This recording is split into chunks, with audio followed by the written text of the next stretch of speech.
Panago Pizza presents STP. The Steve Dangle Podcast with your hosts, Steve Dangle and Adam Wilde. I just want to do a couple quick shout-outs before we really get underway here. Do you? I do. Oh. First one I want to shout out is Shaylin Brady for spending her Saturday night with her friends, probably smoking pot, definitely watching 5 minutes of me laugh on loop on our YouTube channel. Which I forgot that video existed. And I had some people over on Saturday night. I'm like, oh, have you guys not seen that video? And then I showed them the video. So, but it's just 5 minutes. I believe is it 5 minutes, Jesse? No, it's 1 minute. Oh, it's 1 minute. Oh, it's okay. 1 minute. Because, Jesse, I was in the back end of the YouTube channel the other day, and I couldn't help but notice you had an unreleased video in there. Yeah, and someone won't let me upload it. What do you mean? You never responded when I asked you if I could upload it. Oh, yeah, go ahead. No, I can hit publish? Yeah. All right. I didn't even... All right, so we should just let that go. Like, you shouldn't. I'm not even going to say what it is. I'm not even going to say what it is. If you're on the YouTube page right now, you already know anyway. YouTube channel. Go to the YouTube channel. See, sorry, go ahead. Well, I was going to say the Facebook Messenger group that we have, particularly for this podcast, is rendered more or less useless because Jesse and I keep playing pool. Yeah.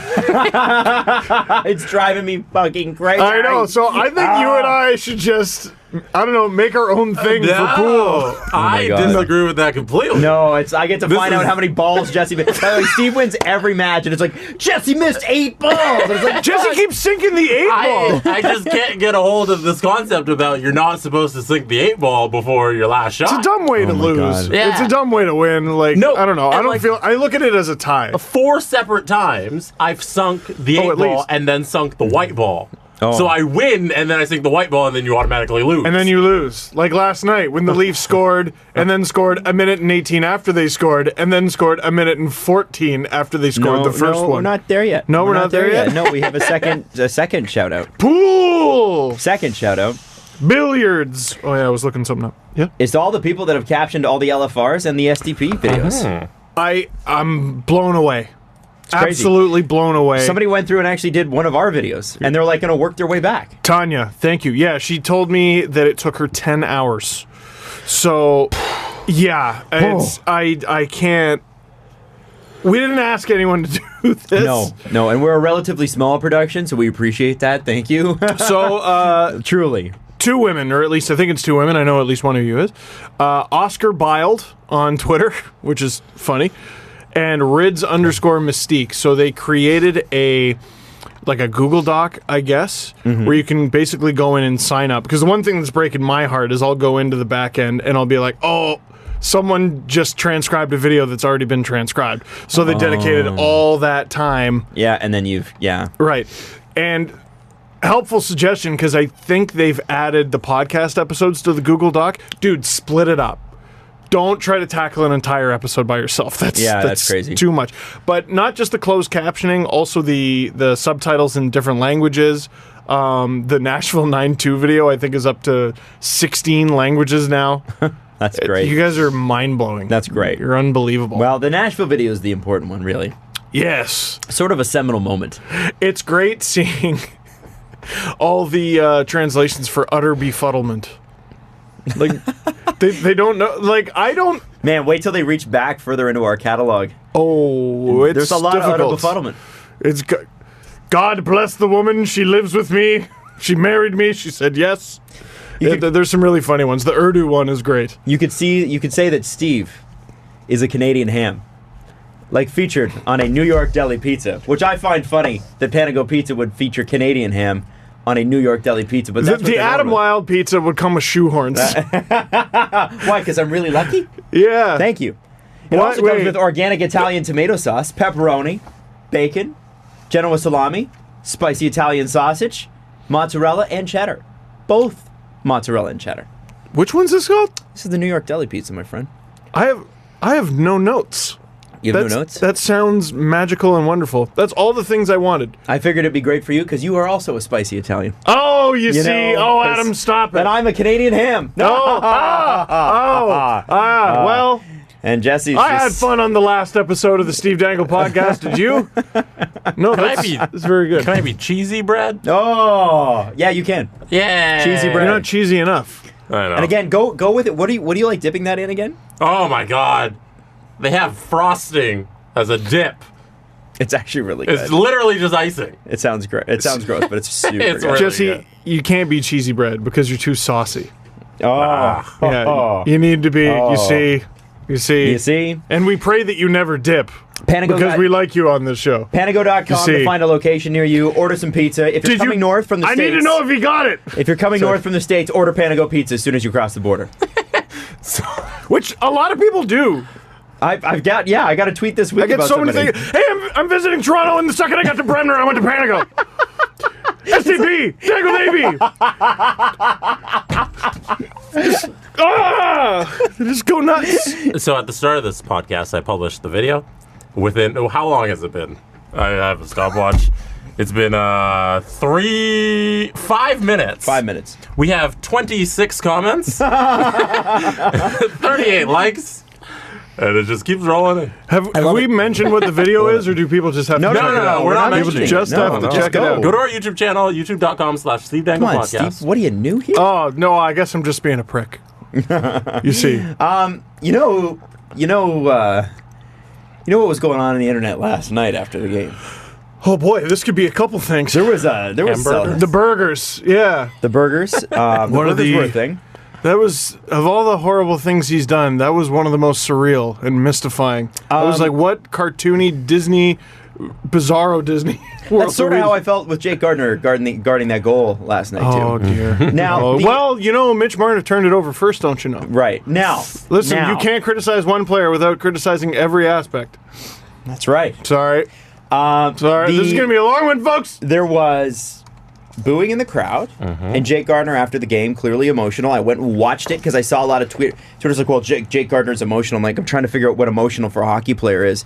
And like, to me, the only emotion I really remember from Jake Gardner, because he's usually even keel like the rest of them, was after Game 7 in the spring with Boston, and where he was visibly upset, and you genuinely felt bad. The guy, he had a shitty 20 minutes, right? Like, it was just bad. Now, Literally 20 minutes. it's literally Yeah. 20 minutes. Now, Jesus. the booing is the thing that everybody wanted to talk about this morning. And Okay. the finger wagging on the other side from the media is another thing that I would like to talk And about. I was both. Is it I was okay to be screaming both? at Jay Gardner during the game and finger wagging afterward. I saw somebody say that if you're not booing Zaitsev and Haensi, you shouldn't boo Gardner either. And here's the thing with the booing of the Gardner. The booing of the god. Booing of the Gardner. The thing is, Zaitsev and Haensi aren't good. So you're not going to boo the guys you know aren't good. The reason a guy like Jake Gardner gets booed is because people are tired of watching a really good hockey player screw up like that. And it's not that he screws up all the time. I think that argument... Brian gets- McCabe syndrome. Yeah, it's that Oh. he screws up. When he does screw up, it's big, and it's the same way each time. He just the Daniel Day-Lewis of defensemen. Oh my goodness. He never makes a movie, and when he does, holy shit, it wins Oscars. Yeah. It's a good one. Now, he is a great defenseman. He's a great defenseman, but he's a high-risk defenseman. That is his game. No. No, okay, fine. Because All right. what about... No. You know who's a high-risk defenseman and drives me a little bit nuts? Travis Dermott.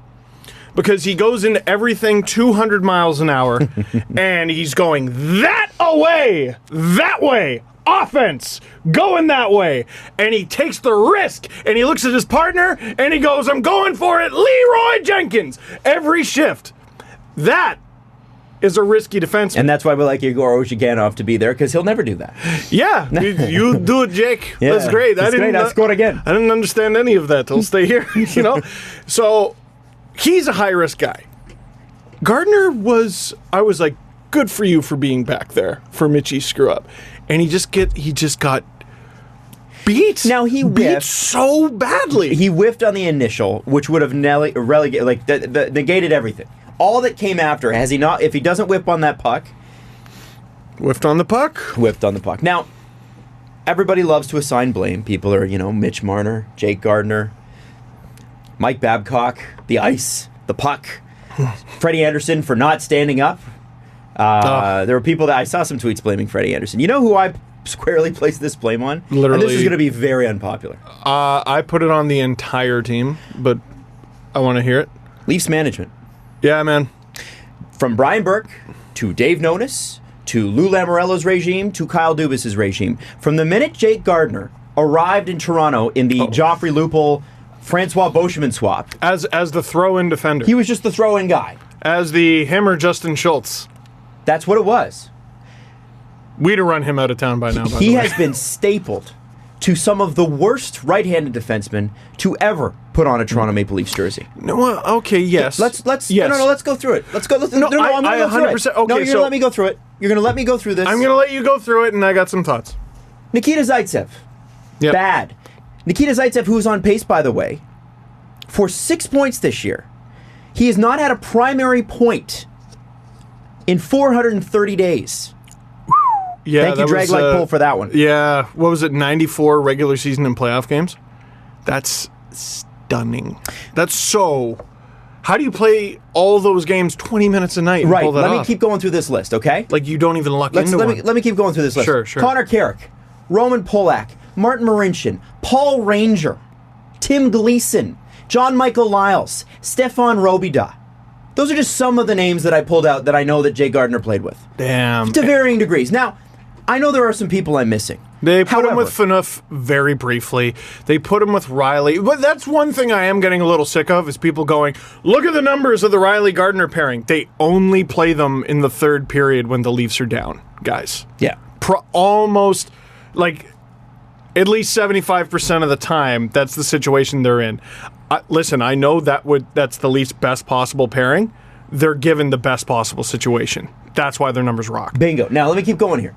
Leafs management, from Nonis to Lou to Dubas, done a great job. I agree. You know, from the progression after Dave Nonis was let go, and I have to argue some of it started under Dave Nonis, but that was Brendan Shanahan. Sure. Whatever. Have done a great job making this roster great. But they have done nothing to upgrade the right side immediately. They have a couple guys in the minors that look like they're going to be something, and that is fantastic. Jake Gardner has never played with a guy that even comes close to his talent level. And because of that, and his deployment, he is put in situations where he's overplayed. And he overplays his hand because that's his game. Now, if you think that a Justin Hall could come in and do a good job, if you think a Martin Marincin could come in and do a good job, fine, fill your boots with that. But let's be straight here. The Leafs have done absolutely nothing to upgrade the right side of that defense. And I know it's overly harped on. I know everybody's like, well, they need to get tough and mean and blow out Nylander for the right-handed shot defenseman. It's not that they need to do that, but fuck, the right side of the D is bad. They just don't have enough. It's their single greatest weakness, and they addressed it in the offseason by getting Igor Ozhiganov. Oh, boy. And they wanted to see what they had. And he was their best guy. He was straight up the best Leaf defender last night. And they wanted to see what they had, and I respect that. But now, and I'm not saying that they needed to make a panic move up to this point. I'm not saying that they've had other shit to do, honestly. Yeah. But is the right-handed side of the defense, does it ever need to be a strength? No, it doesn't need to be a strength, but it can't be this bad. Now, with Gardner, what's interesting is his partner had nothing to do with the game-winning goal. Because if I'm not mistaken, you just watched the goal like 15 times. Been watching on loop. Yeah, so that was shorthanded, right? Yes. So Gardner didn't even have a partner. Partner was Mitch Marner. Partner was Mitch Marner, who went on the attack because that's what happens on a power play. Mm-hmm. So this was just him getting beat. Oh my God, Jesse just showed it again. He doesn't notice what's going on late. He just gets beaten. Oh, he gets beaten so badly. What drives me nuts is how upright he is in so many battles. Yep. Listen, I'm not going to tell you X's and O's and the little things. Guy who never played hockey, got a few of those last night. All I know is... Isn't that like evergreen for you? Doesn't that always happen? Absolutely. Just wait until I friggin' make the show in 5 years like Rudy. Just wait. So Not Rudy. What's Mark Wahlberg's Philadelphia Eagles movie? Anyway. How do we excuse this play when there's no defensive pairing involved? Like, it's not a matter of who he's paired with. It was on the power play. I'm not excusing last night. I am saying that these situations as a whole, if you pull back from last night, listen, I'm with you on last night. I thought that was bullshit. And I think he's better than that. It's an accumulation. To say that Jake Gardner is the guy that he's a problem. Textbook Jake Gardner. I got messages like that last night, and I understand why we get them. But let's not pretend that Jake Gardiner doesn't have to cover for his defensive partner's issues. Nikita Zaitsev, sorry guys, has been awful. Yeah. I don't know what Mike Babcock's talking about when he says the cycle stops when Nikita's on the ice. That's not true. Single most concerning thing he says. And I wonder... Single most concerning thing he says. And I've said this before. I wonder, Steve, if Nikita Zaitsev, Mike Babcock's playing him there, and he's saying, I'm playing him there until you get me someone better. No, I don't think it's that serious. Like, I just genuinely thinks he's good. And I don't get it. Defensemen get beat. Shit like that happens. The problem is that this defenseman seems to get beat in big moments, and I don't know why. Gardiner. Yes. So, yeah, here's where I'm at with that. So, he didn't have a partner on the ice on that one. It's an accumulation. And the accumulation, I think, could relate to what you're saying, is he's forced to carry around a boat anchor. It becomes a resume. Yeah, all the time. It becomes a resume. Austin Matthews literally cost the Leafs the game against Minnesota. No one said shit. No one said a thing. And that's not the first time that's happened with him. No, and you give a younger player a little bit more leeway, and I think that's good. That's the way it should be. On any other night, almost any other player, literally any other player. Well, what other player on the Leafs would get booed like that? It's interesting it took this long. Sparks, if he had a bad game. Maybe. Yeah, maybe. Maybe. That's a tough one. He might get the Bronx cheer. It's so funny because people hated Mac up until about February last year. Oh, yeah. And now it's just dumb. I don't get it. Anyway. Well, it's fandom. Whatever. Listen, with Gardiner, my worry heading into the season, heading into the home opener, was he would get booed on opening night. I thought it was going to happen. But now that we're spoiled, damn rotten, and how many have the Leafs lost? 2 straight? Yeah, but I think it's like 4 of the last 5, isn't it? So what? Like, in the grand scheme of it, like, which team doesn't go through a rut like that? But we're spoiled rotten. Only the Lightning. Really, only the Lightning. We're spoiled rotten. And even the Lightning have struggled a bit. We're spoiled rotten, and this is what we're choosing to do with it. They lost to Boston, and then the next loss, this happened. And really, we're having this conversation. How many people do you think we're actually talking about, by the way? And by people, I mean the folks who booed. How many people do you think we're actually talking about? Maybe 75? Yeah, Tops. I mean that's all it takes, right? And if I paid $300 to go, I got so many of those. None of those boos were coming from the Platinums guys. Like they were all gone. Well, they were all gone. Regardless of where they were coming from, I do think it's a fan's right to boo, and I think I think it's ridiculous that anybody thinks that it's not. Fans boo, man. It's a microcosm of somebody. Oh, you can't even make a joke anymore. Yes, you can. You can say whatever you want. I can call you an asshole. Yeah, that's how this works. Oh, you can't even boo anymore? You go ahead and boo. Doesn't make you not an asshole. Yes. And we all have asshole moments. Yes. Yeah. I had one last night. I decided, man, I shot my video last night and I hadn't quite seen all the reaction, but I already wasn't feeling too good. I was like, did I just shoot a shitty video? And then I saw it all. I'm like, no, I got to go downstairs and I got to shoot a few more minutes because I'm not proud of this. You're not done yet. Yeah, I'm not done yet. You booed yourself. I did. I booed myself. Listen, I think an important part of being a human being is booing yourself every now and then. Boo your friends as well. Since Christmas, the Leafs are 3-5. That's not good. It's not very good. No. It's not a pace you want to continue, but I doubt that it's going to. Almost 8 games is decent. And how many of those games has Michael Hutchinson started? Yeah, I think it was almost all of them. 8 games is 10% of the season. Agreed? Yeah. Agreed? I'm concerned. Yeah. Listen, I'm not going to pretend like last night, like the first 5 minutes were rough for a reason.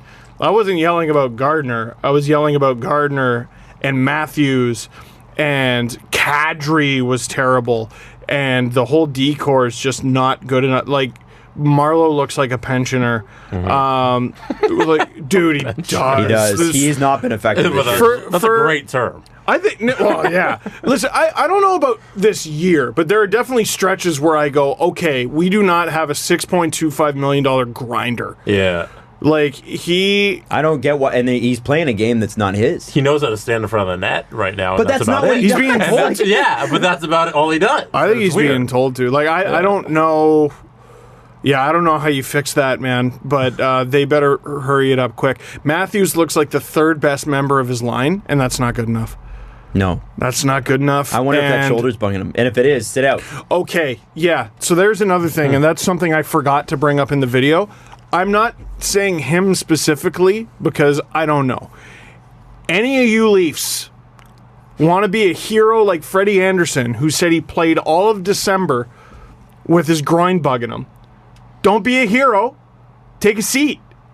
Take a seat. What, are you going to lose your job? The guys on the fourth line, maybe, but that's one of their best lines at the moment. Like, Janssen doesn't look hurt, Kapanen doesn't look hurt, but anyone on this team, if you're hurt, needs to sit. Babcock needs to be proactive with that. The medical staff needs to be proactive with that. You got to have some awkward conversations with these players, because if they're all going to try to be a hero like your starting goaltender was, you're going to lose in the first round again. If you're lucky enough to get there. The Bruins are what, 2 points behind? Montreal's 2. Montreal? Boston's 1, Montreal's 2. It's embarrassing. It's embarrassing. They're catching up. You want to win now? You want to win later? Have a seat. If you're hurt, you're obviously not helping your team win. Have you seen that game? You were there. You had the best seat in the house, the bench. You were on the ice. You saw the problems. You might have even created them. If you're hurt, sit. I want to see your best in April, not this ridiculous crash test dummy bullshit. You're not going to win anything. And I think to that point, Steve, I think you make a good one there. This could just be they had a shitty stretch, right? Yeah. And they had a goaltender that wasn't their goaltender, and a lot. There's a lot at play here. Who I thought. What I think is good is that they are getting a gut check, and I think you need that. They had a lot of games where they outscored their problems, and now they're starting to see that even a team as stacked up front as they are can have every forward in a bit of a slump at the same time. That is possible, especially over as Jesse said, 8-game stretch, which is one more than a 7-game stretch, which is what you have to worry about in the playoffs. So it's the starting 5 minutes late. I think that's Kyle Dubas is problem. not an idiot. Kyle Dubas is very smart. Brendan Shanahan is very smart. Mike Babcock and his staff, very, very smart. Yep. They know what the weaknesses are. We can complain about them. We can boo Gardner. That's not going to help anything. I think that we're looking at a team that is going to make some significant moves, potentially, in the next 6 weeks. I really don't see how they go into the playoffs with the same defensive core minus Roman Polak that they did last year. I just don't see how they do that. Man. And I love the addition of John Tavares. I wouldn't have done of the last few years, any of the last few years, I wouldn't have done anything differently. But it is now time to upgrade the defense. Yep. It is time. Now is the time. They're going to lose Jake Gardner in the offseason. We're pretty sure on that. He's going to get $7 million in the open market. Fine. Travis Dermott steps up. Callie Rosen comes up. Hopefully you can plug that gap. In the meantime, while we got him, might as well put a right-handed shot defenseman with him that can play. Get creative. If now is the time to upgrade the defense. Should have been in the summer? Was the summer the actual time? I think that if they could have, they think they would have, right? Yeah. Like I think that they were more focused on Nylander in the summer. It's okay that they got to this point. Yeah, look at them. They're still top 5 in the NHL. Okay. I think even we were saying, like, surely, like, Zaitsev is such a strange player. Like, I swear all the tools are there. I swear. He's just such a bizarre decision maker. I think he'd go to, like, an Edmonton and play power play time again, and you'd see it come all right back. I don't know about that, but I don't know. I just don't know if it's there. That's what he was, though. He was an offensive guy. Put him on the offense. Maybe. I just don't know if it's there. I just don't know. Maybe, you know what? The power play's been stinking recently anyway. Throw Zaitsev on the power play. Get his confidence back. Yeah, why not? I don't know. Hey, give him some fun time. I mean, it seems like they were trying to put him through the grinder to make him a better defenseman. He just may not have that skill. Okay, so I'm glad you brought that up. I forgot. So Babcock has been driving me absolutely up a wall, and the coaching staff does deserve some criticism. But one thing he said about, like, certain guys who are struggling, Nas, I think, was one of them in particular. Matthews has 1 goal in 9 games or 10 games, whatever it is now. And he goes, well, a little bit of struggle never hurt anyone. Yeah. And they're just buckling at the knees. Like he's issuing them a challenge openly. And last night they failed. Babcock said, I'm going to match the Tavares line, Marner and Hyman, up against Colorado's big line. McKinnon, Rantanen, and Landeskog. And I'm like, yeah, of course you are. That's the line you put on all the big lines. But he said it out loud and publicly for a reason. He's almost telling people, he's almost putting extra pressure on it. Hey, everyone, watch to see how they do. They failed. Failed miserably. And that's the best line they got. Did that in the playoffs last year with Matthews and Nylander. Dude. And he said they didn't respond. And they didn't. Nope. And this, well, and friggin' looks like Matthews was hurt. So. Yeah, unfortunately. The Bruins have a better line than any line the Leafs currently have, unless they choose to make a super line, which is an option I think they should look at, frankly. So do the Avalanche. So I think after the game against Boston, they looked at the Avalanche and went, you know what? Sort of a similar build. I'm going to have them play against the super line. They failed. Like, do you take... In certain games, certainly not full-time, but in certain games, do you take Matthews, put him on the left wing? No. Create a super line? Imagine icing a line. I don't think there's enough puck for those guys. Let's try to figure it out. There's enough puck for Rantanen, Landeskog, and McKinnon. Yeah, but you got to remember that there aren't two other lines on that team that could match like the Leafs can, right? They're getting a lot more ice time as well. All I'm saying is Matthews, Tavares, Marner. And then what are the other lines? Let's figure it out. Oh, Nylander could be a center. Exactly. Nylander, third line center. What about Janssen, Kadri, Kapanen? That's sort of interesting to me. Okay. Nylander's played a lot with Hyman. Nylander Patrick Marleau, Connor Brown. Sure. And there's Connor Brown. Tyler Ennis when he comes back, who knows? Marleau with Hyman and Brown, the Hungry Hippos line, sort of put that back together. I don't know. I think they should maybe look at a super line just to sort of get people going again. Yeah. Because this is brutal. Dude, Matthews, Tavares, Nylander. Something that's been eating at me lately, and Jesse and I kind of talked about this about an hour ago before the show started. And Jesse, what did you say about the Golden State Warriors? Oh, you mentioned that you think they should just put out the best 5 players. And I said that's what the Golden State Warriors do. They don't really worry about positions. It's just, here are our best 5 players. Go out there and try and beat us. And that's kind of what you think the Leafs should do. Yeah. I wonder how many players, if we were to just take the organizational depth chart from a pure skill perspective. Do you mean at 5-on-5? 5-on-5 or well, power obviously, play. 5 players. Yeah. I mean, power play, they already do that. Right. But on 5-on-5, like, if you look at the organizational depth chart, can you tell me for sure that Ron Haensi is a better player than Trevor Moore? Oh, holy shit.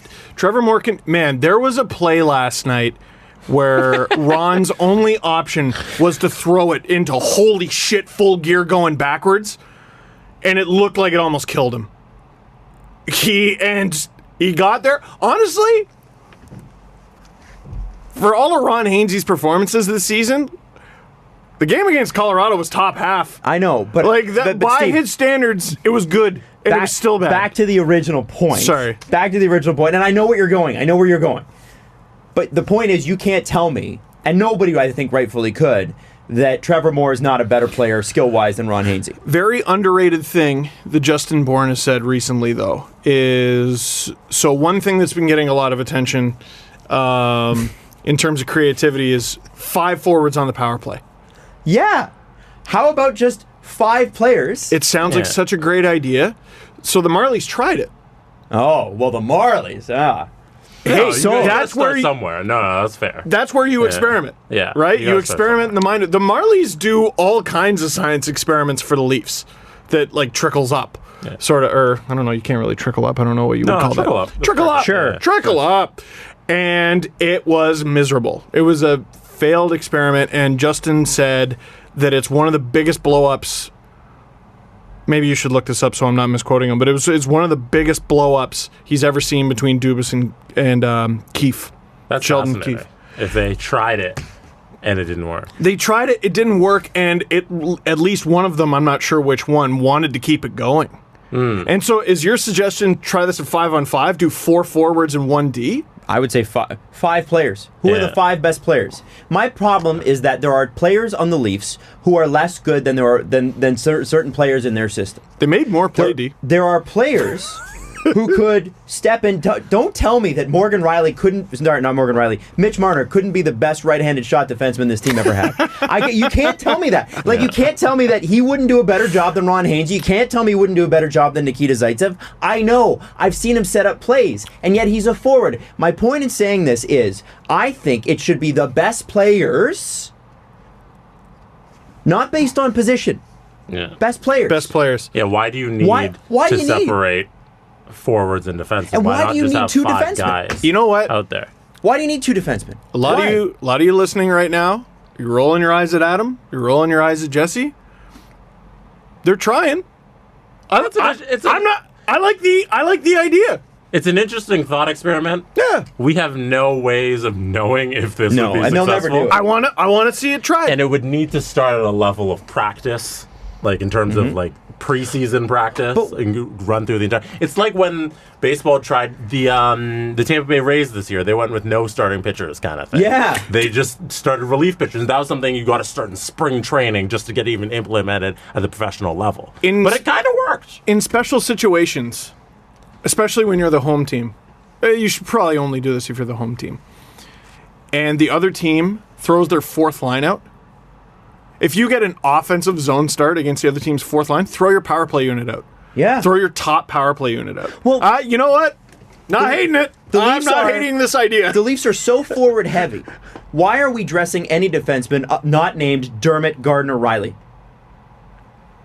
Yeah, why at the other times can you not just put out 5 guys who are skilled and can play hockey? And why can't that be every time? But the reason I brought up the Justin Bourne thing is they've tried things of this nature and they haven't worked. But they didn't try it with guys named Tavares, Matthews, Marner, Nylander, Riley, Gardner. Yeah. But they haven't done it against Mueller, Grunstrom, maybe Trevor Moore. I'm sorry, it's not the same. It isn't the same. We're talking very interesting. fucking class players, and the Toronto Marlies, who are very good. But you can't tell me Carl Grunstrom is on the same level as Austin Matthews.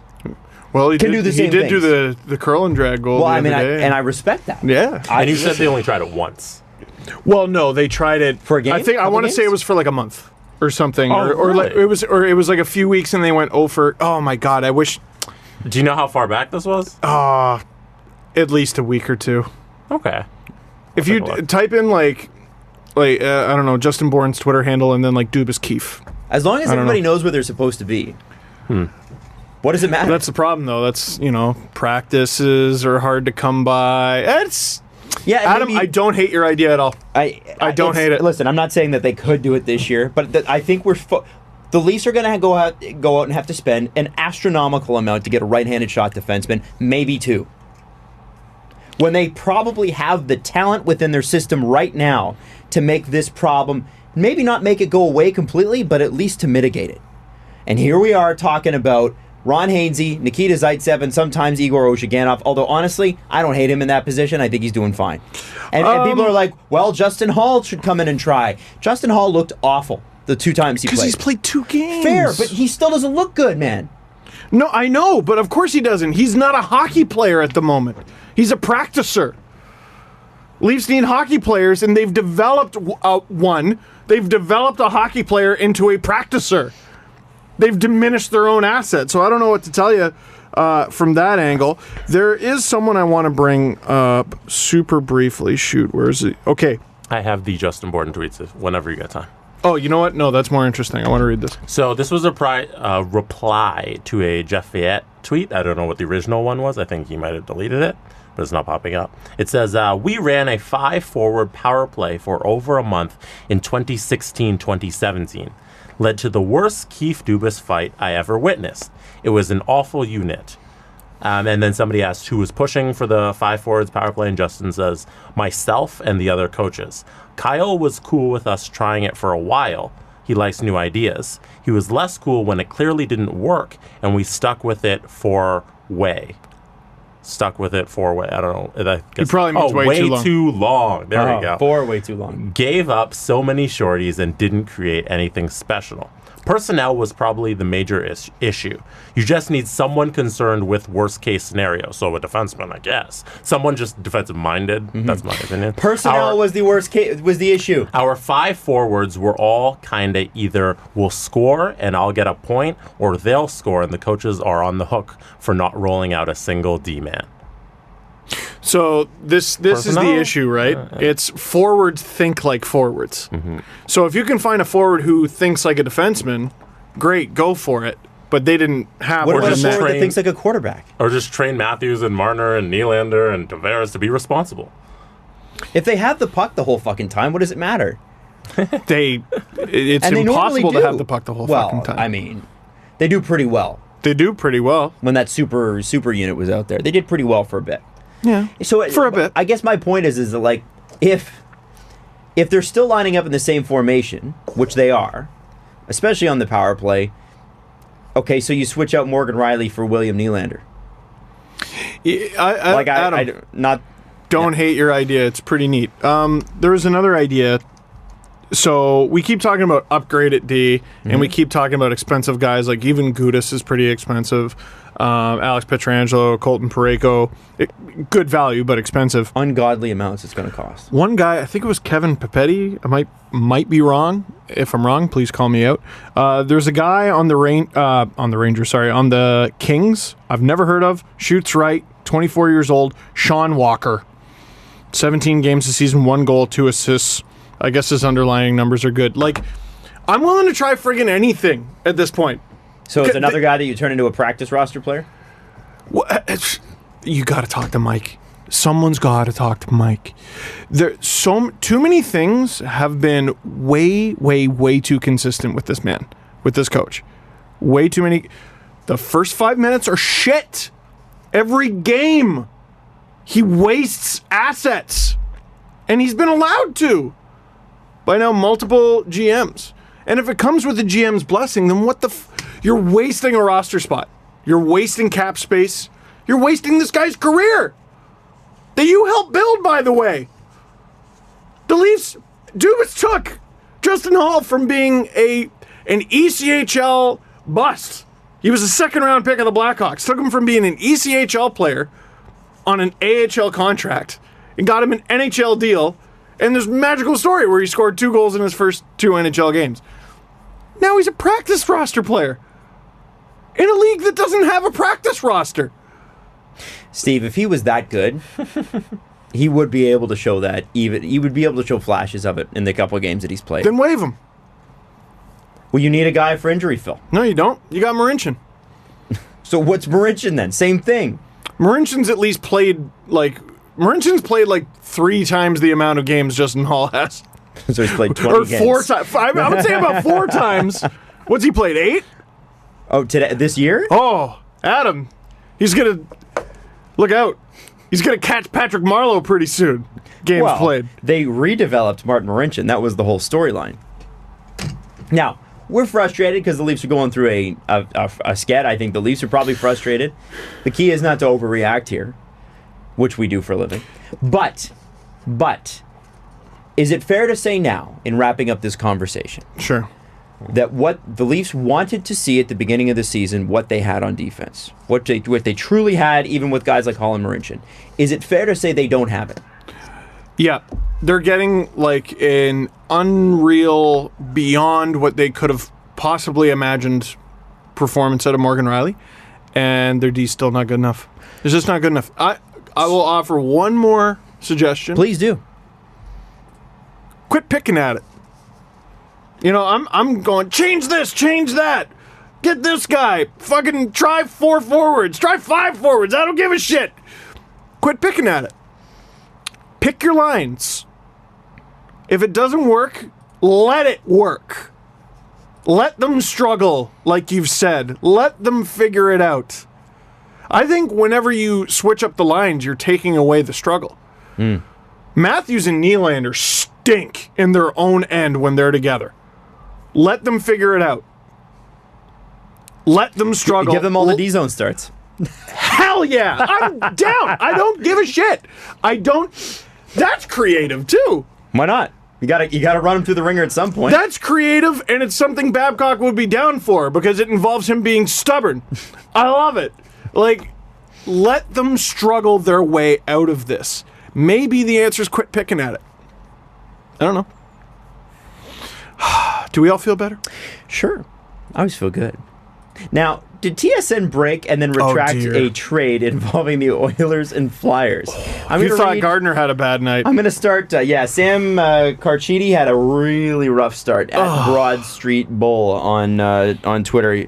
Hashtag Flyers say there is no truth to the TSN report that Wayne Simmons is being traded to Edmonton for goalie Cam Talbot and right wing Jesse Puljujarvi. Story has since been removed. Now, you could look at that and go, that seems like a trade that seems could plausible happen. Because it's terrible. It's plausible. Bob McKenzie retweets it and says, I'm told there is no truth to your report that TSN reported it. None of our insiders/reporters are aware of this, quote, report. TSN.ca says nothing was posted, no story posted, no story removed. According to our people, if that's incorrect, let us know. So to offer a little insight here, back when I worked for Bell, when I was with the NHL Network, I'd get all these emails, right? So the group emails that must have gone around TSN last night must have been fucking pandemonium. Yeah. Who posted this? Did someone say it on the radio? So they clearly went TSN wide and went, wait, what just happened? Did anyone have any sort of conversation in passing that might have been misconstrued? What the hell? So poor... I'm not criticizing them. The poor people at TSN last night were sweating. Probably had the worst wild goose chase of the season. Now, Bob McKenzie followed that up with, did one of our TSN branded radio stations report something? Don't know. Not that we're aware of. Are you sure it wasn't a fake account? Someone who fabricated a screen cap. Anyway, just curious because I haven't seen it. So, he's being so kind too. Bob is the best. God. You can see where Sean gets it from, eh? Just nice people. Don't compliment Sean. Sam said, here's the TSN post from today. Apparently was taken down a few minutes later. Now, Bob retweets this and says, Sam, near as I can tell, you got duped by a fabricated screen cap. That never existed on our website. And... I gotta give Mike Fail huge props here because he's the first reply, and it's a... Now, the screen grab that was sent by Sam Charkidi to Bob McKenzie clearly looks photoshopped. It's not even to the good. Older generation, it's harder for them to pick out. Yeah, which is why, Bob's so nice. So Mike replies, Mike Fail replies and says, and it just says TSN Hockey, P is stored in the balls.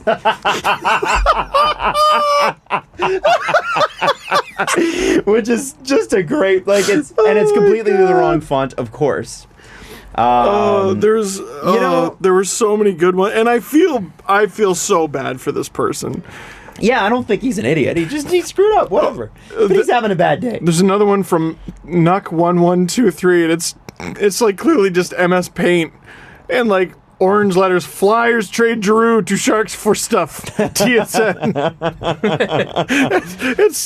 it's so mean. Oh my god. Oh man, that's horrible, man. I feel bad. Now Edmonton is on high alert right now. And kicked Buffalo's ass last night. Ryan Rishaug yesterday tweeted this. Oilers organization is on a full court press to find help at forward. Scouts and staff deployed en masse. Cap situation could make it tough, but first round pick, a goaltender, maybe a young developing forward, all likely in play. So your first round pick, probably Cam Talbot, and I believe he's only got this year left. And developing forward being, you would think, Jesse Puljujarvi. Jesse Puljujarvi or Kaylor Yamamoto. Whoa, that's an interesting one. Now, it's also a dumb one. Also dumb. They're all dumb ones. Now, Why would you Edmonton do made that? a waiver claim today. Yes. They picked up Colby Cave. According to Jonathan Willis, Peter Chiarelli announced Boston's signing of Colby Cave about a week before the Bruins fired him. He says, I didn't mention him yesterday because his AHL scoring has been fairly minimal over his career, and nothing about his NHL numbers really stand out. Cave is signed for next season too at $675. He's a center, which makes him a reasonable option for a cheap end of roster forward if his play warrants it. It's okay. That's fine. It's a nothing move. And his AHL production is, I want to say, less than half a point per game over his career, but this season he's around a point a game. So he's having a real good season. I don't know. We'll see. And Eklund oh dear. is reporting that the Oilers are scouting the Leafs about William Nylander. Talbot and a first is the starting point. How does that make any sense? Well, A, they can't afford Nylander's cap hit. B, why would the Leafs want Talbot and the Edmonton first? They wouldn't. It's so great. Like, it's so great. It's lazy. Just lazy. Eklund. Come on, buddy. Eklund, bud. No. Who's telling you this?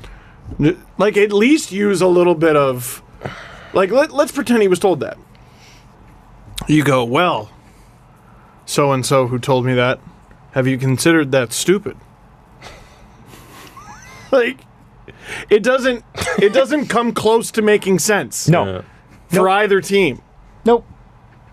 It makes more sense for Edmonton than Toronto, and it still doesn't make sense for Edmonton. It makes even less sense for Toronto. They can't fit Nylander. They just couldn't. It couldn't Simply no. Stop it. Now, the Oilers did get a 2-goal performance out of both Milan Lucic and Zach Kassian last night. Milan Lucic doubled his own goal total. Mm-hmm. He now has 4. Igor Ozhiganov in the Lucic-Ozhiganov sweepstakes only trails him by 1 goal because he also scored last night. So we'll see who wins that scoring title at the end of the season. Per Lindholm came so close to tying Lucic, and then they took 1 goal away, and then Lucic scored 2. Now he's got a hell of a hill to climb. With the Oilers, do you think there's really a way that they're going to be able to make a big move? I know they're talking about it. I know they want to, but they have no room under the cap. They really and truly have no room. The contracts that are really taking up the space are Lucic and Chris Russell. That's $10 million right there. If you want to trade Jesse Puljujarvi in your first, or Kailer Yamamoto in your first, or Cam Talbot in your first, whatever, you still can't afford the guys coming back. So who's leaving? Should we read the Ryan Rashog tweet as well? Oh, he's got another one? Did you already read this? I already read it. Oh, yeah. Must have missed that. That it's the young forward and the cap situation may make it tough? Is that where it says? Or is there another one that I missed? The full court press? Yeah. Oh, okay. Read that one. Yeah. Cool. So we should. Missed that one. And did. Yes. But I mean, like, I think the point is, like, how are the Oilers actually going to do this? That's great that they're in a full court press. Man, if you're desperate enough, you'll find a way to make something happen. Dude, trades can happen. Nathan Horton was traded for David Clarkson. Like, if you want to move someone, you can move someone. It can happen. Players who have retired have been traded more than once. I am waiting with bated breath to see what the Oilers do, and I know their fan base is just shitting their pants. Do you think that, and I tweeted this yesterday, do you think that the Oilers in the next 6 weeks could do enough damage that the next guy's going to have to take 3 years to clean it up? Because that's how I feel. 3? That's it? I think it's going to be a long time. That's it, Adam? Dude. And they're close to a playoff spot. Their AHL team does not have a ton. And they don't have a ton waiting in the wings in junior either. Bouchard, okay. If I'm the Leafs, that's who I want.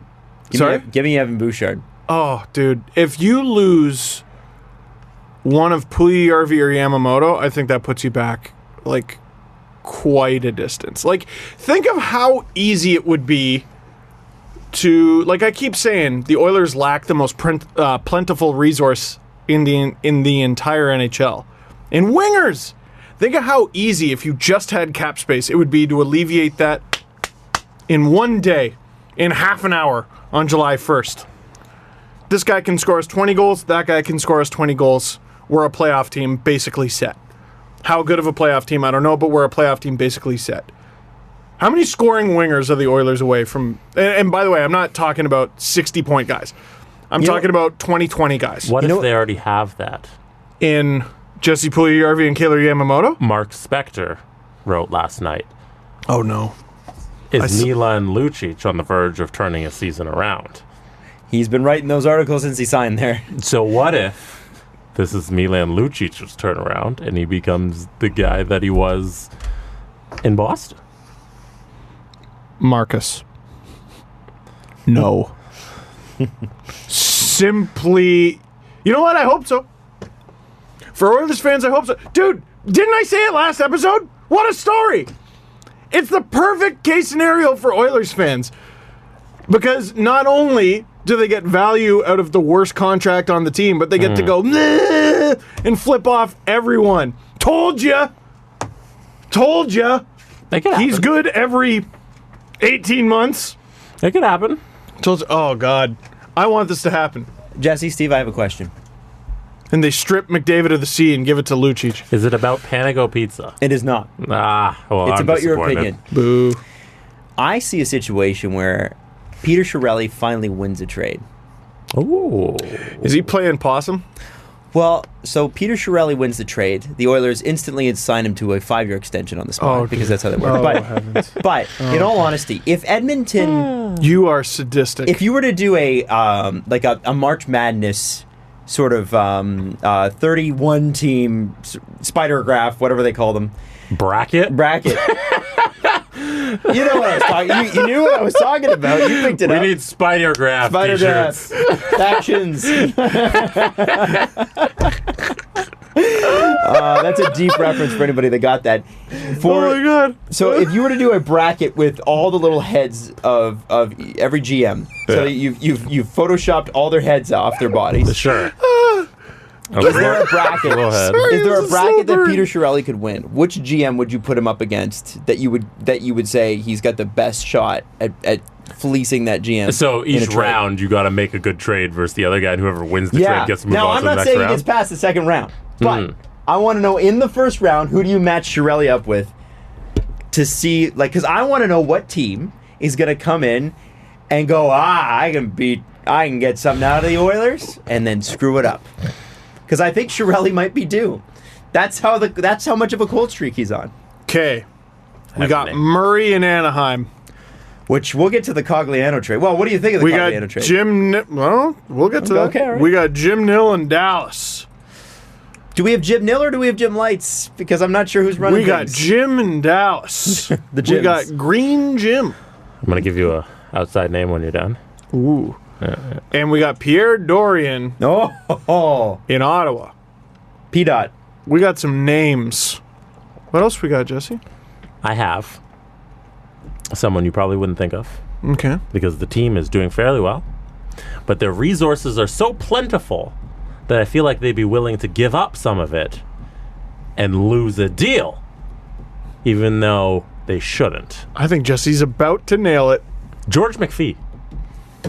Ooh. I think Las Vegas has shown with the Tatar trade that they're willing to just, "Boop, boop, we have so much, here's our stuff, we just want what we want," and just give away whatever.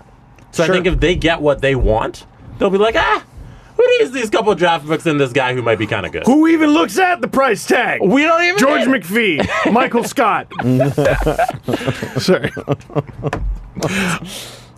Are the Oilers about to trade for Griffin Reinhart? Oh, God. Oh, my God. Come on! Maximum chaos. I mean, what would you... Like, okay, so let's set That's this a up. I like great McPhee. name, Jesse. That is such a... And he'd be the higher seed, obviously. Sure. But you they're in think a better position. just a winnable game. Yeah. That's a winnable game. It'd be an upset for yeah. sure. Yeah. I think it would be an upset for... I think you'd rank him last just about now, right? Who? Chiarelli. Oh, yes. You'd cap him at 31. Sorry, I thought... But that's why I think he's due for at least one win.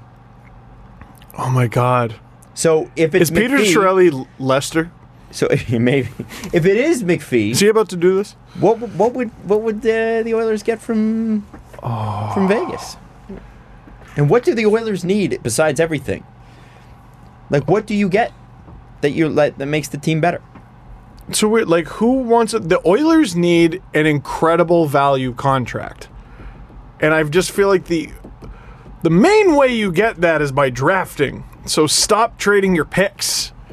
Stop it. Maybe William Karlsson. Like Jesse's scenario, the only hole in it is it involves like a buy-sell trade. The Yeah. Oilers sound like they're trying to either make a buy or a hockey trade, which I'm just Can you not please sure they define can a hockey afford. trade for me? Which trade is Oh it? shit! Jesse just found it. Jesse just found It's the man who's been on fire, but they don't have room on their roster for. He just found it. Brandon Peary. Whoa. They keep sending him back down to the Wolves because there's no roster spots. He's the only one who can go up and down. But he has 12 points in 10 games this year. Yo, Brandon Peary's just the type of guy the Oilers would go after.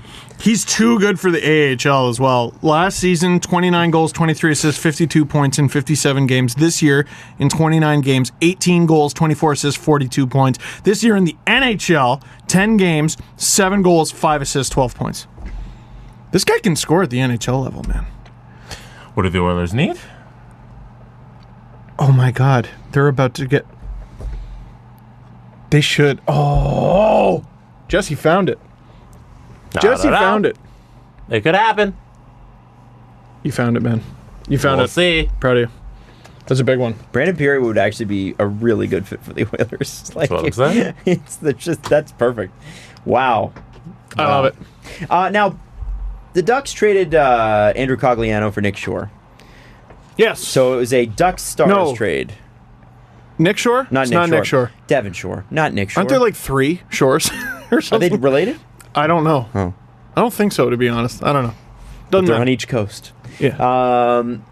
Would you say that it's deck dare chairs? you. Sorry. Would you say that it's, speaking of coast, deck chairs on the Titanic for both teams? No, Like, what does that not trade? necessarily. I'm confused for Dallas and I'm confused for the Ducks. What does that do? I think it makes some sense for the Ducks. They lose money, Which is they want to do. They want so to lose that's money. good. And they get the younger player who's got more points this season. So I could easily see why the Ducks would want to make that move. Now, I don't think there's a ton between Devin Shore and Andrew Cogliano. So in terms of risking it, like even if Cogliano ends up being a marginally better player, it's still worth the risk for the Ducks, and he still might even provide better value for you, and he's younger. So I actually really like the trade for the Ducks. For the Stars, I like Cogliano as a player, man. I do. But he's making more money. His thing is speed, and I worry about that sort of thing with an aging player. I believe he's got more term than Shore, and he's got fewer points. So if he can, have a bit of a resurgence after returning to Dallas. And maybe he'll get the opportunity to have that. Returning to Dallas. After going to Dallas, maybe he'll get the opportunity to do it. Is he horseshit? He's not horseshit, so that's good. Dallas is looking for They non-horseshit are players. anti-horseshit right now. Yeah. It's for Anaheim, I get the justification of it. For Dallas, this reeks of a locker room move. This reeks of we're just going to try to break it up. And they're bringing in this older graybeard guy, getting rid of one of the younger guys. Maybe he's everyone's pal. It just reeks of a locker room move to me for Dallas. And what about for the Ducks? I think it's a money move. It's a money move. I just feel like it's prudent for the Ducks. Okay. You know what I Now- mean? So early returns, I think they win, but it's also not like a giant. It's just not that big of a deal. Now, the Ducks have notably not won in 11 games. Hey, that's bad, right? Yeah. Now, the word is, people were like, oh, well, they got to fire the coach. They got to fire the coach. They got to fire the coach. Bob Murray says, nah. Nope. While it is not my preference to make comments on this topic during the season, our recent play has led to many questions. Our fans are frustrated, and rightfully so, and deserve a response from me. At this time, I'm not considering a coaching change. I am more focused on the players, specifically with who is going to step up in this situation. The way we played tonight was a step in the right direction, which was actually Cogliano's last game in which he scored a goal. But we need much, much more. We have higher expectations for this group, and they should expect more from themselves. And that's Bob Murray, who is the executive vice president and general manager. Now, Randy Carlyle is the coach and has to take some responsibility. Bob Murray and Randy Carlyle both said, hey, we never got an accurate look at this team because they're always injured. Kessler's been brutal. Corey Perry's been on a steep decline, blah, blah, blah, blah. Hey, you want to talk about GMs who should maybe be in the hot seat? Well, I was just going to say, maybe Randy Carlyle is a product of the system that Bob Murray created. Now, I don't want to let Randy off the hook because Randy plays Randy hockey. Maybe it's both. Maybe Randy was Randy. Randy was another poor Murray decision. Well, I bringing back his friend Bruce Boudreau, letting go of Bruce Boudreau because you didn't make it out of the first round was one of the stupidest coaching decisions I've ever seen. Yeah. But bring back your friend, who you didn't want to fire in the first place. I forgot that. Yeah, it wasn't really his call to get rid of it. Hockey's such a tough sport, and you don't know, and it's the softest sport in the offices. Hockey, in terms of management, is a soft sport. Stop telling me anything different. I hired my friend. Well, I didn't want to fire my friend, but I had to fire my friend, and then this guy doesn't. He loses in Game 7 all the time. It's clearly his fault. So to fix that problem, I'm going to bring back my friend. Stop. Just stop. Is Bob Murray's job on the line here? It ought to be. There's so many teams where it's interesting. I was yelling for the longest time, ownership should never get involved. Well, no. Ownership has some responsibilities. Yeah. And one of them is to fire the president, if the team has a president, or fire the GM, if they don't. I don't know exactly what the hierarchy is in Anaheim. I think Murray is the vice president of hockey operations or something like that, and the GM. There's a few teams. Okay, Dallas's should back off. Dallas should back off. You're too involved. Anaheim should maybe get a little bit more involved. Mm-hmm. Who else? Oh, Edmonton should maybe get off their ass and do anything. But now that you mention it, it's easy to be they got injured. Okay, you have an ancient team. You do have an ancient team. And you signed ancient Ryan Kessler to the most ridiculous contract. That was crazy at the time. I remember, someone who we mentioned on the show at least 5 times a show, Justin Bourne. He called that contract awful when we had him on the show. Oh my God, how long ago was that? In your apartment. Whoa. That was in your apartment. Remember? And we recorded late because you had to take a fan out of a box and set it up because Justin talked about how sweaty he is. It was so hot. It was hot. It was very hot. Night. But he's a former professional athlete, and so he's like, no, you don't understand. My body runs at a different temperature. You sweat. I pour. And I was like, Justin's being a bit of a diva right now. And 20 minutes into the show, I'm like, holy shit, he's not joking. Yeah, we had the fan. And you just pointed the fan directly at him. And it didn't affect the mic quality at all. And by that, I mean it did. The staff director on the Anaheim Ducks, by the way, it goes CEO Michael Schulman, Executive Vice President and General Manager Bob Murray. Executive Vice President and Chief Operating Officer Tim Ryan. So it's basically ownership. Pretty much ownership would have to fire him. Yeah. Yeah. So there you go. Ducks might want to get a little proactive there. You got Ryan Getzlaf making $8.25 million for the next 3 seasons. Ryan Kessler, who's 34, making $6.875. He has 8 points this year. Now, he's injured, but he was already pretty beat up when they got him. Yeah, this is the... Well, what are you pointing at there? Consultant to the general manager in Anaheim is Dave Nonis. Just want to point that out. Who looked at the Leafs of 2014 and went, this is what we need? And it's just a group of the same 50 dudes telling each other that they know better. By the way, Adam Henrique, 28 years old. Next year, his extension kicks in for $5.825 million. What's with this trend? And this trend's got to stop. He's making $4 million right now. This trend of signing guys over a year ahead of time, stop it. Ricard Raquel, 25, will make just under $4 million until he's 29. That's a pretty good deal. Jakob Silfverberg is a UFA after this year, making $3.75. You got Andre Case, 2.6. Devin Shore. Oh, Costa. Sorry. You got Devin Shore making 2.3. Nick Ritchie, 1.6. That he sat out for, by the way. And then you get into Pontus Aberg, who cares? Cam Fowler's making 6.5. Lindholm's making 5-2. Josh Manson's making 4-1. Brendan Montour's making 3-3. They're going to have to move some salary. Like, Cam Fowler is 27 right now. His deal pays him $6.5 million till 2024-25. Geez, how many games has he played this season? There's so many names where I was like, oh, that's a good player. Wait, I haven't seen him. Yeah. Oh, I haven't seen him. On injury reserve, you've got Patrick Eves, who is making 3.1. Yep. And then you've got Ryan Miller, who's now on injury reserve. Wow. And then LTIR, our boy Corey Perry, $8.625 million. That's going to be Datsyuk. Is Corey Perry going to play? No, that's Datsyuk. Datsyuk. Yeah. Two different forms of shenaniganery there, Jesse. Sorry. Oh my God. Is Corey Perry going to play again? I think so. I don't know what happened to him, but He's been hurt.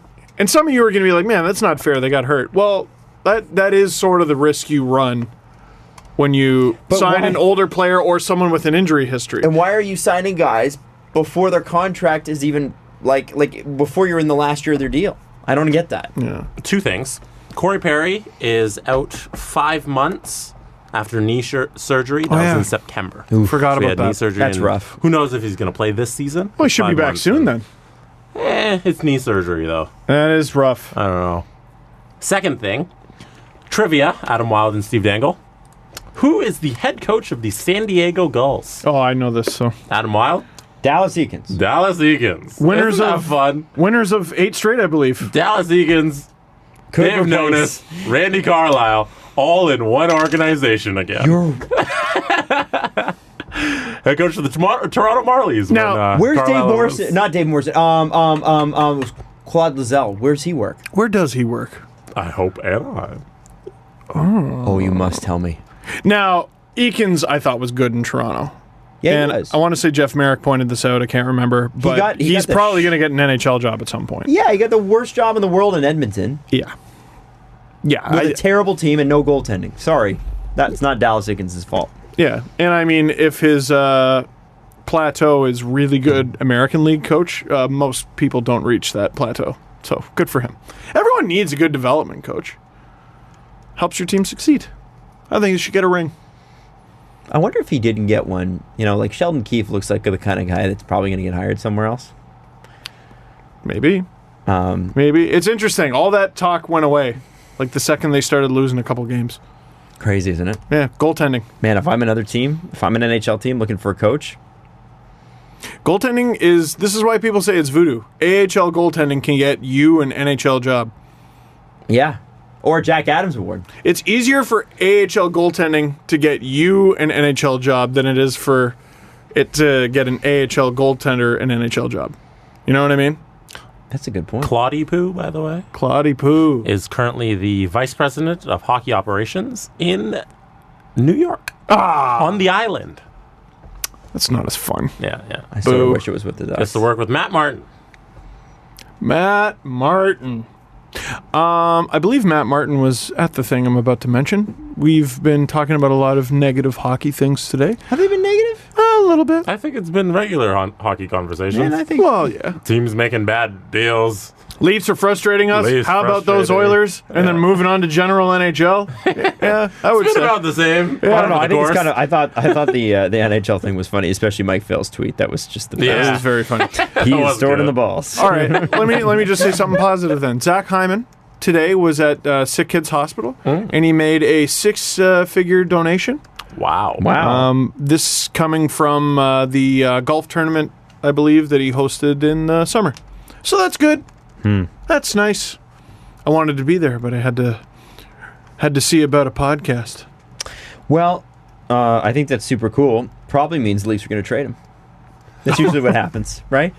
Oh, Adam, he's not a Canadian. Donate to kids' I'm hospitals. Montreal Canadian. That's so mean. That's not mean. It was just It's a so joke. unnecessary. We need to build up this rivalry with the Habs now if they're going to be 2 points back. That's true. I don't think people in Toronto really realized. No. Well, credit for the Max Domi deal. That worked out. Yeah, man. Yeah, 100%. 100%. I credit where credit's due. Yeah. You know what? Bergevin, that was a very smart deal, and I don't think Galch has done very well in the desert. Well, he started hurt, and now Nick Schmaltz is out for the season, and I didn't know that. and the Coyotes still just 4 points out. Last And I the checked. Coyotes have no. That's not even fair. No, they but just got Nick Schmaltz. They're doing it. Can you name the Coyotes goalies right now? Antti Ranta, No, he's out. Scott Wedgwood. Nope. I think he's in the minors. He's a goalie in the system, though, right? I think so. So I named 2 goalies Yeah. in the system at least. Pickard just got called up, Oh, pick. but Pick Daddy. I think it's mostly been Darcy Kemper He's played the most games for them this season. and Aiden Hill. He's Never played heard the of him. second most. No. Who is Aiden Hill? Aiden Hill. I want to know how they got Aiden Hill. He's a third-round draft pick by the Arizona Coyotes Homegrown. I like it. out of Comics, BC. Good for 22 him. years old. Turned 23 in May. Happy birthday. They've been May. doing it. May 11th. You want to know anything else? No. Hill is 4 letters. It's not. I don't know why that was so funny. It Hill is. is fourth. Hill is 4 letters. Slap that knee. Aiden is 4 letters. It is. Adin. Oh, that's all I know about him. He's got a nice face. But they're doing it. Funky They're doing hair. the thing. It's one of the best stories in the league if they make the playoffs. That's friggin' bananas. Adam, what do you got? I got bad team number 1 versus bad team number 2. And bad team number 1 outscored bad team number 2 8-5. And this is just the kind of hockey that I want to see. Devils and Blackhawks. Dude, Wow. the Devils, I started making fun of it, and it's going to happen again this week. They always find a way to either get into my hat picks video for Sportsnet or my dang it's video for Sportsnet. either- And they're going to either- do it again this week. Good or bad, basically. Right? Yeah, but no, cartoony. They're having the silliest damn season. They're having the silliest damn season. What did they score? 6 straight goals on the Blackhawks? Yeah. And Corey Crawford? Did someone get hurt? It was not Corey Crawford. I mean, not Corey Crawford. Sorry, Cam Ward. Would you like to hear a stat? Oh, yeah. Cam Ward's goals against average this year Oh, no. in 20 games. Can you take a wild stab in the dark? Jesse, you don't have it up, do you? What is this? Cam Ward's goals Yeah. against average this season. Can you take a wild stab in the dark at what it might be? 4.7. No, make an actual guess. Come on. That was my actual guess. No, it's not 4.7. Okay. 8.2. Oh, great. Thanks, guys. That's great. I was serious. 3.99. Oh, hey, I wasn't that far off. I know, but come on. No one's been 4.7 and lasted. Yeah. What is his save percentage? And make a real guess, gentlemen. 8.81. You gave too many decimal points. No. You know, it's a point. Or no, eight. sorry. 8.81. That's a wow.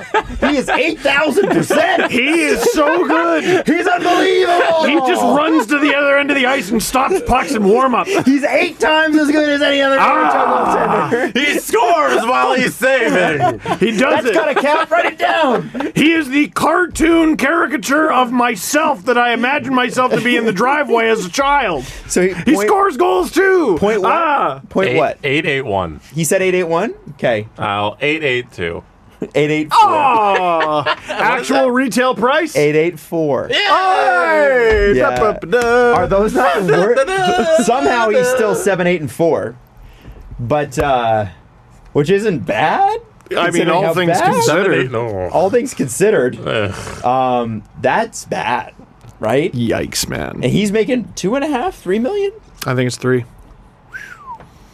Didn't Why? get it Why at the did time. they take that gamble? Don't get it. Do not get it.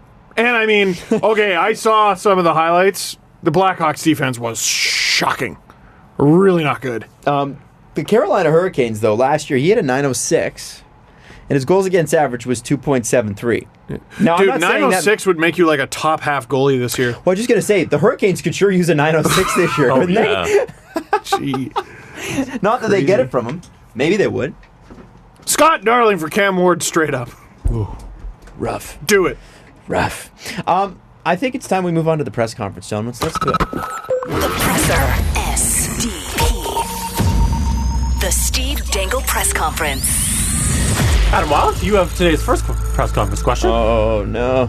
I hate when I have to lead off. It's usually bad. No, you sent it yourself. Oh, yeah, this is an important You one. wanted to answer the question about the Canadians. We That's- brought it up a couple times about how close they are to the Canadians, but how you Druin, shout out the punny Twitter name. Yeah, That was a very good I one. like it. They wrote to Adam Wild, I like your thoughts on this. The Montreal Canadiens are currently 3 points behind Toronto with 2 extra games. Is Montreal the real deal this year, or is Toronto not as good as they should be? Question mark. I think it's a little column A, a little column B. It can be both. Toronto's had a really great year.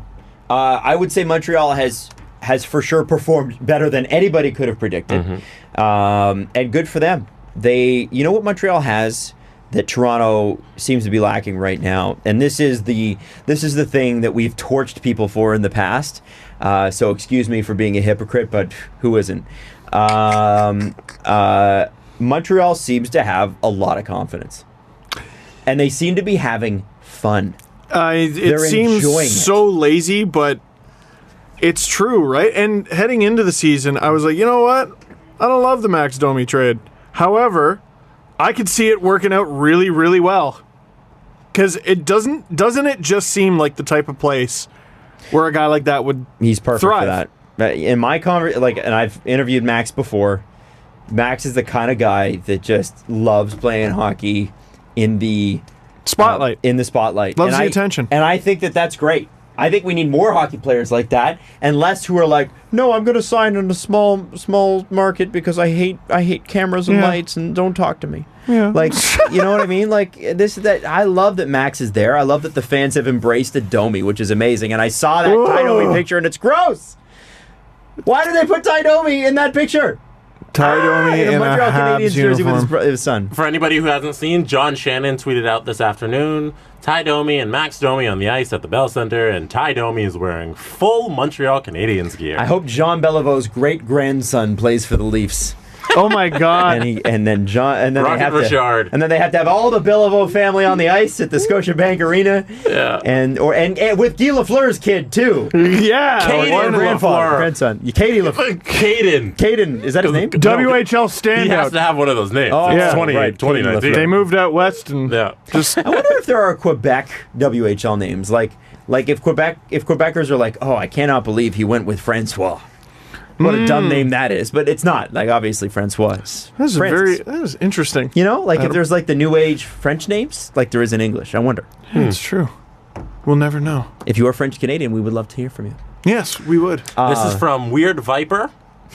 Most upvoted question on our press conference thread this week. Would you like to see the NHL get rid of the point system and go strictly based on wins like most other pro sports? Well, yeah, but you gotta. I don't like the idea of shootout wins being the same value as like a 7-2 regulation. Why not? win. You won the game. You did win the game, but what's wrong with just continuous overtime then? Like every other What's sport? wrong with that? Well, Oh, exactly. I'm saying I'm cool with it, but get rid of the stupid shootout. Sure. I'm down with both. I'm with Steve. Cool with it. Get rid of the stupid shootout. It's you win the game or you lose the game. Who's like I understand wanting a winner every time and not wanting the games to go too long, but from a business perspective, who's turning the game off in overtime? Oh, we have to get to the local news though, Steve. Who? No, but Cheek Tawaga needs their weather. let's Sabres are playing too long. Chickasaw needs to know if it's going to snow tomorrow. and some No accountant commercial your comes anchor on. must tell you the news. Get more for your dollars at. Sorry. But like, imagine an overtime, like just a freak overtime goes like 13 minutes, and people are like, "Oh my God, we're losing dollars here." Imagine a All freak, the advertising dollars. a freak overtime goes 13 minutes. Like no one's turning that game up. No. People are turning it on. Yeah. And the thing you do is you don't go back to 5-on-5. You leave it 3-on-3 and you play continuous until someone scores. And- Because somebody will score. And just shut the clock off. Just Yeah. play continuously. You don't need a clock. Just shut it off. That's a good point. What the hell do you need a clock for? Just play. I'm also not a giant fan of offsides and 3-on-3, but whatever. Okay, I think fine. it's open enough. Yeah, it is opening That's up. interesting. I never even thought of Well, that. I think isn't Jeff Merrick a guy that's like abolish the offside? Oh, just abolish offsides, period. He's about just... that might be What's the extreme point for of me. it? What's the point of it? Well, you could have guys cherry pick it. You have the same amount of guys. Go cover them. Or don't. That's the risk you run. Why do you have offsides? He might be right. Is Jeff Merrick here right now? The thing I'm is making that him bring it up on ice surfing tonight. I'm going to make him do you it. gotta. The one thing I would say is that it's like a fundamental change in the ways the game is played. That's a different Like game. that's like saying like, okay, let's double the size of a basketball court. Like it's just Well, you- they did add a 3-point line. they did add a 3-point line, Listen, if they're going to friggin' add and they added video a 3-point review... game in the NHL. Yeah, listen, the NHL makes different... Wait, what'd you say? I said they added a good one. 3-point game in the NHL. Yeah. Why not? Yeah, they added the shootout. Why can't we get rid of the offsides? Let's not pretend like That's the not in the NHL game. is this sacred, unchangeable thing. I don't know. Get I rid like, of offsides. You know what? I don't mind the offsides. I don't mind the offsides. Just Fart. you're a fart. It's You're a a different fart. sport when you take out the offside. It is a different sport. Yes. Yeah, it's a pretty big change, but I think for a more fun sport, just get rid of it. Brass Caribou, we have to shout this out. They said the first Panago is opening up in Whitehorse, Yukon. No way. Wow. And they want to know, what do I order? Well, there's the New York Deli pizza that we discussed. I know we talk about the New York Deli a lot. because It is a bomb. fantastic damn pizza. God, it's really good. I just think it's cool that we have a listener in Yukon. They don't know when it's opening, but the location is already picked out. I like the and I know there's a lot of Hawaiian pizza haters out there, but Canada is where the Hawaiian pizza comes from, believe it or not, specifically Ontario. It doesn't make any sense. And but so, you haters out there, that is the most Canadian pizza of them all, of the Italian pizzas, of that Italian thing. And so, patriotic. If you're patriotic, and you're living in the territory of, it's the Yukon, right? Yukon. Yeah. JD Bunkus country. Yeah, that's right. Noted local celebrity J.D. Bunkus. You must order the most Canadian of pizzas, which is not the Great Canadian Pizza at Panago. It is, unfortunately, or fortunately for me, the Hawaiian pizza. Well, the Great Canadian Pizza is just a great pizza, Canadian. So I would say get that one. It Yeah. would Wow. be cool if the first ever order at this Panago is an STP listener. You know, and they go in there and the first person to ever get a we pizza. could make a call. Okay, I don't know when it's opening though. you need to show up with a no, hold crown, cape, and scepter, No, and no, no. walk in there like the king or queen that you are. What about in a Dangle Navy? yeah, what about that? Yeah, have that on What as about well. something that actually relates to Okay. the show? Full sailor uniform, cape, crown, and scepter, big banner, Panago pizza. Dress up as Batman? Yeah. Just for the hell of it? Yeah, you gotta be Batman. You gotta be Batman. Sonos 2 pill speakers taped to your shoulders, blaring the most recent episode. We'll work on it. I think we could make a call. Also, I'm hearing rumors about one in our area. Yep. Hearing rumors. Hearing rumors. Hearing rumors. Never know. Some stuff coming. There might be. Just saying. Jesse, we got a little extra time if you've got another good question in there. Oh, we have plenty of good questions. Okay. It's 67 games until Steve's 1000th LFR. Now, does that account for the ones that I've missed? Because I also don't know which ones I've missed. But it's also mind-blowing to me that early next season, I'll have done as many videos as, like, Ron Haensi has played games. Because, like, he's ancient. You're Right? going to pass him. That's crazy. That's crazy to me. Man, possibly by the end of next season, I will have done more videos than Ron Haensi will have done NHL games. As early as when? Like the end of next season. Oh, the end of next season. Well, Wow. because he's beating me. Yeah. So I'd say he's about 80, 85, 90 games ahead of me. So he has to retire, and then you have to catch up. I mean, he's probably going to retire. Yeah. Yeah, Yeah. I'm going to catch up. Eventually. It's very interesting. I mean, he can't pass me. We'll just stay par. So This is from 319 Glaze It. Will Mark Hunter offer sheet Mitch Marner to play with the London Knights? yes, yes, the Knights have money to throw around. I think it's possible. Some people on our Reddit page are upset that we would criticize the Ilya Kovalchuk signing and not also criticize the Patrick Marleau signing. This is from Consular Candidate. Well, Patrick Marleau's still on pace for 20 goals. Solid leadership signing. Also, Steve Dangle, the Ilya Kovalchuk signing was a huge mistake. They're on the exact same contract. Kovy's putting up those numbers on the most anemic offense in the league. Marleau's seriously struggling to score playing with the glut of offensive talent in Toronto. Don't you think it's a little unfair to defend our guy and make fun of LA, Adam? And Steve, what do you think? No, because Marleau plays for the Leafs. Next! Marleau's also 39. Yeah. Kovalchuk's what, 35? I think Yeah. Marleau was older. Yeah. Also, he was sort of gotten for his two-way play. He had a really good season last year. And Kovalchuk has yet to put up with the Kings, or even be on pace for, the sort of season that Marleau had last year. You know what I mean? Mm-hmm.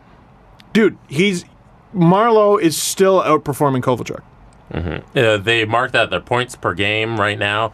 Kovalchuk is at 0.55 points per game, and Marleau's at 0.53 points per game. Yeah. Well, Okay, so I think we have our Marleau, answer. older and further into his contract, is the same as Kovalchuk at the beginning of it.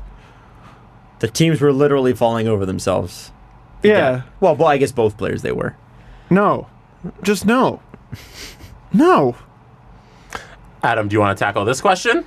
Also, Marleau won a gold medal when there were actual NHL players at the Olympics. Jesse, What? I won't commit to that until you ask me it. Then I'll All tell you right, if this I'll is for answer. Just Made This For podcast.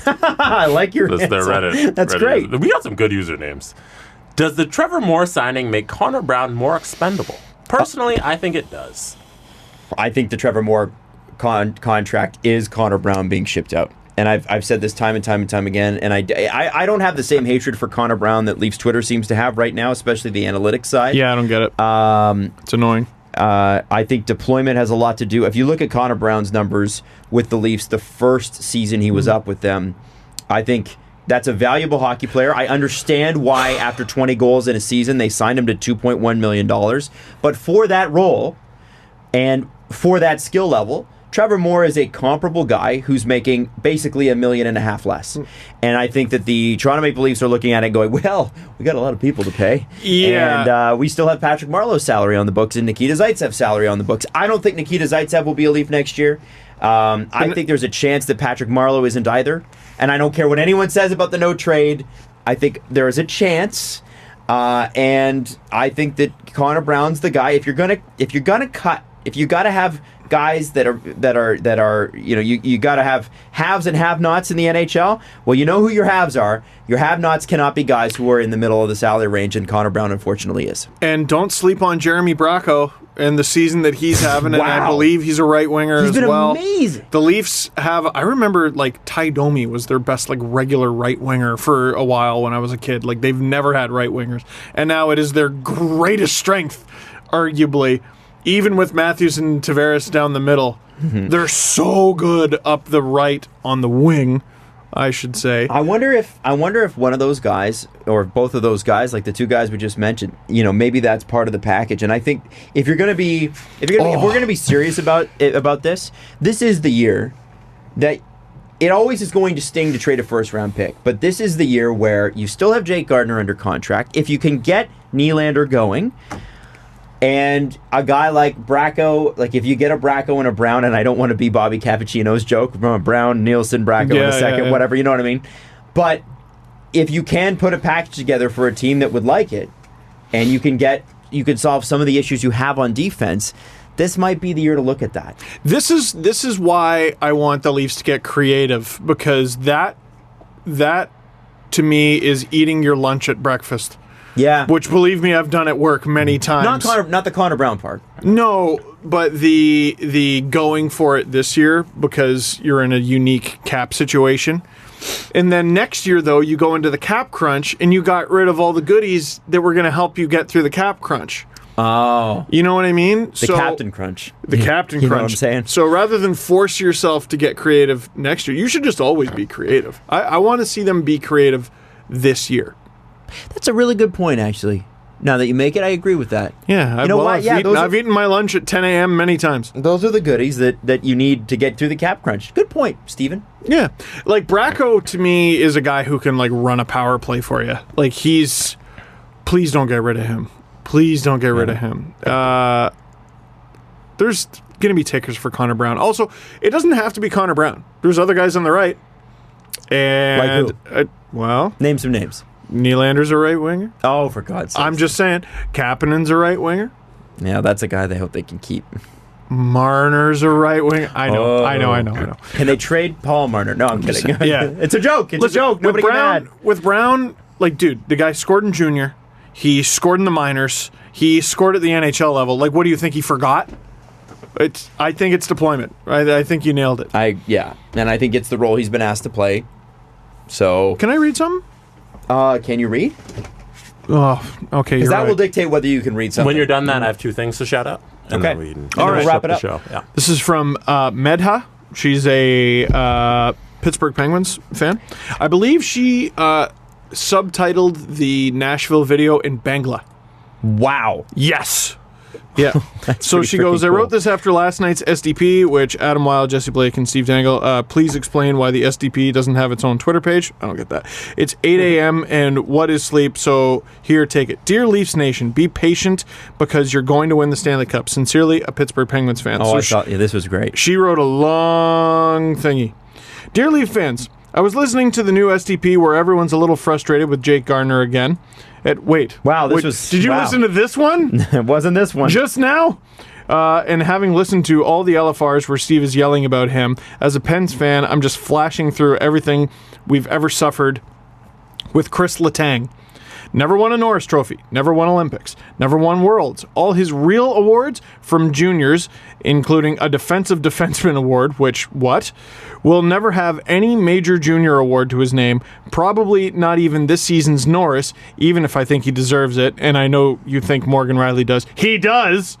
Arguably the biggest factor in last season's playoff loss. Previous year, Pens didn't even need him on the ice in the playoffs to win the Cup. When he messes up big time. He takes frustration penalties, creates turnovers. He's a menace. He's never quiet. And sometimes you really wish he'd be, because at least then he's not fucking up. He's also the best defenseman Pens have had since Paul Coffey, since Sergei Gonchar. And he's broken both their franchise records. He has 3 awards that matter, 3 Stanley Cups. When he does something good, it's brilliant. Sometimes he does things so well you don't even notice. He eats minutes. In 10 years, Pens haven't found another defenseman who can eat minutes like he can. His conditioning is the stuff of legend. So every single season, you hear about how terrible he is. Fans love to hate him. The media loves to rip him. Will Chris Letang get traded? Will he get re-signed? But is he good? Can we afford him? Should we afford him? And every single season, he comes out and backstops this team, even when he's hurt, even when he's tired, even when he sucks. Without Chris Letang, this team is dead in a ditch this season, and that's just a fact. He's an integral part of the Penguins. Maybe Jake Gardiner isn't your Chris Letang. Maybe you let him walk this summer. Maybe your Chris Letang is actually William Nylander. But there are going to be plenty of guys on your team who frustrate you and lose you games, and you forget how important they are. One day, Austin Matthews is going to let you down. Trust me. I was watching an LFR the other day, and Steve Dangle mentioned that Pens fans, we've been through a lot. It's kind of true. I keep saying it to people, and no one really buys into it, but this Leafs team reminds me so much of the 2008 Pens. They're young, they're ready. They're the new guard. They're not close to being perfect. There are all these veteran teams just itching to tell them to sit down and shut up, son. We'll show you how it's done. But I think it's easy to forget that the Leafs aren't gearing up to be the new Nashville Predators or San Jose Sharks. No offense to them. Leafs are gearing up to be the new Pittsburgh Penguins or the new Chicago Blackhawks. Your best people are young. They're learning. There are so many. I know, it's a bit long. There are many, many holes in their game, some of which they'll never fix. They're going to get hurt. They're going to get old. Their production will fall off a cliff one season, and you'll wonder if this is it for your new cup or for your cup window. They won't win the All-Star fan vote. They won't win the Norris, no matter how much you believe they deserve to. They won't be selected for their national team. They'll leave. More importantly, there are going to be people on your team who are not good. The cap crunch is a real thing, and Dubas is going to, get creative. Hey. And there are trades coming, and cap dumps, and AHL call-ups, and free agents who aren't as good as you thought. It's going to suck sometimes. But then you're going to win a Stanley Cup. This isn't me telling you not to be frustrated. I get frustrated on a daily basis with Evgeny Malkin and his turnovers at the blue line, Olli Mata slow skating, Phil Kessel's temporary inability to score a 5-on-5 goal, Derek Brassard's lack of production, Matt Cullen's age. I should put that in italics, like he can help it. The days it feels like only Sidney Crosby is firing on all cylinders, and the rest of the team is dead. Mike Sullivan putting Jack Johnson on the top D pair.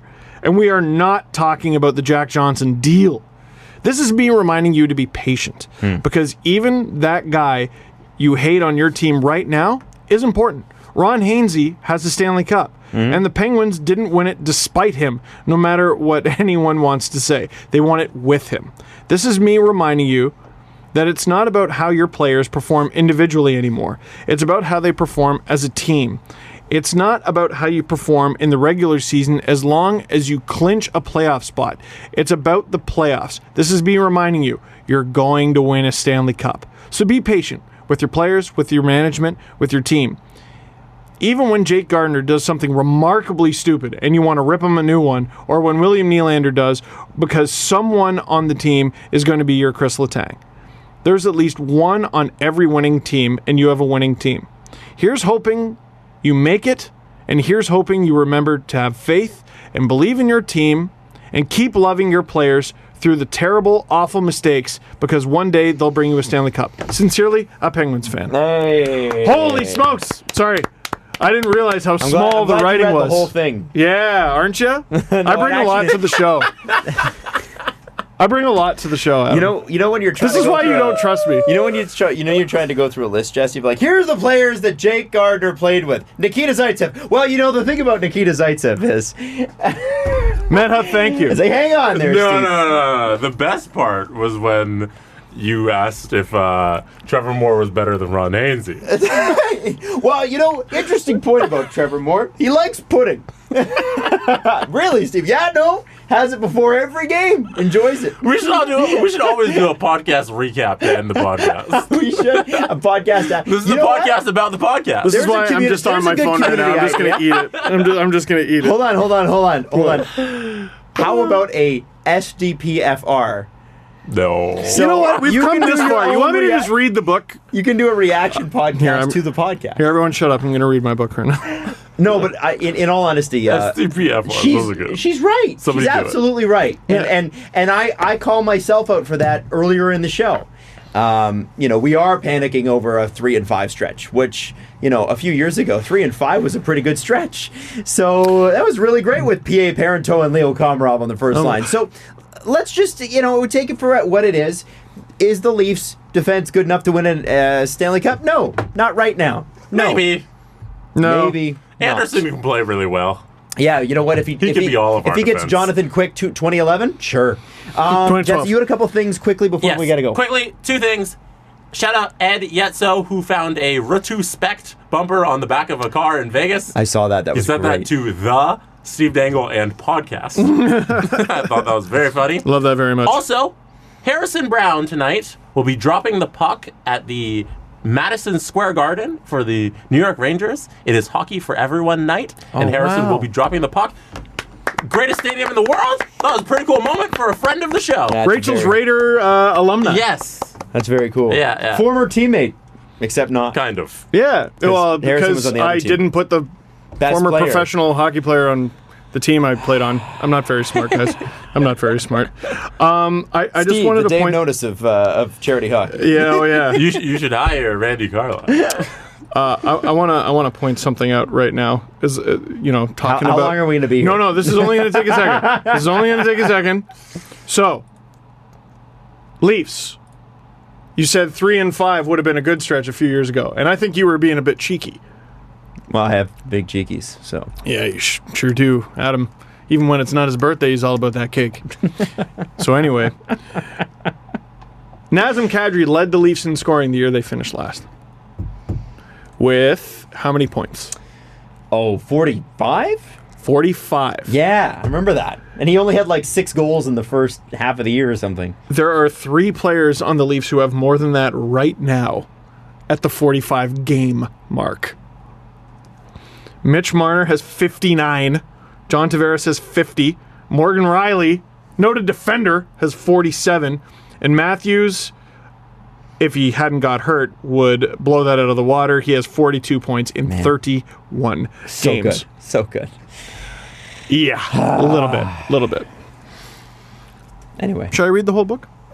Yeah, start from the beginning. This made me realize how hard it's going to be to record the audiobook, which I do starting next week? It's 2 weeks.